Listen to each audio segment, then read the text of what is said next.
Hi everyone, welcome back. In a previous episode, we talked about fertilization. However, for the MCAT, we also need to cover the process of how gametes, egg and sperm cells, are actually made for fertilization. And this process is known as gametogenesis.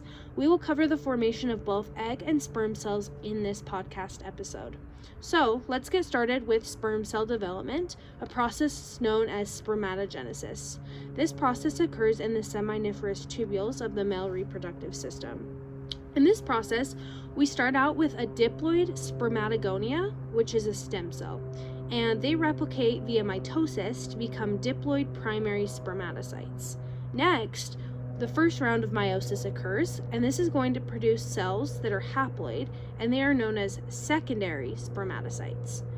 Meiosis is going to occur again to produce spermatids. Spermatids undergo changes to become spermatozoa, and in this process, 4 sperm are produced per spermatogonia. Now, let's talk about egg cell development.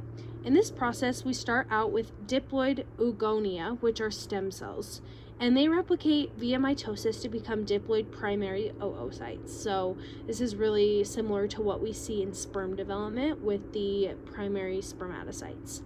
Next, meiosis begins, but it's going to arrest in prophase 1.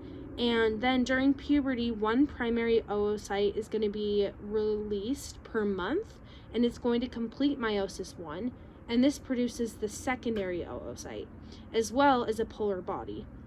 A polar body has very little cytoplasm and is eventually degraded, and basically producing the polar body allows the secondary oocyte to maintain as much cytoplasm as possible. The secondary oocyte is then arrested in metaphase of the second round of meiosis, and it will complete meiosis 2 during fertilization to become the oocyte. And this will also produce a second polar body, which again has little cytoplasm and will eventually be degraded. That's all the content for gametogenesis. Let's do a couple of practice questions now. The first question is, how many polar bodies are produced during oogenesis? And the correct answer is 2 polar bodies. Question number 2, how many sperm are produced per 1 spermatogonia? And the correct answer for this one is 4. There are 4 sperm cells produced per 1 spermatogonia. For this content, I definitely recommend looking at some diagrams and pictures of gametogenesis, both for sperm cell development and egg cell development, to really deepen your understanding of this topic, just because there's a lot of steps and it can be kind of complicated. So I definitely recommend looking at some images to try to deepen your understanding of this topic. That's all for this episode, but come back next time to learn more about developmental biology, specifically for the MCAT.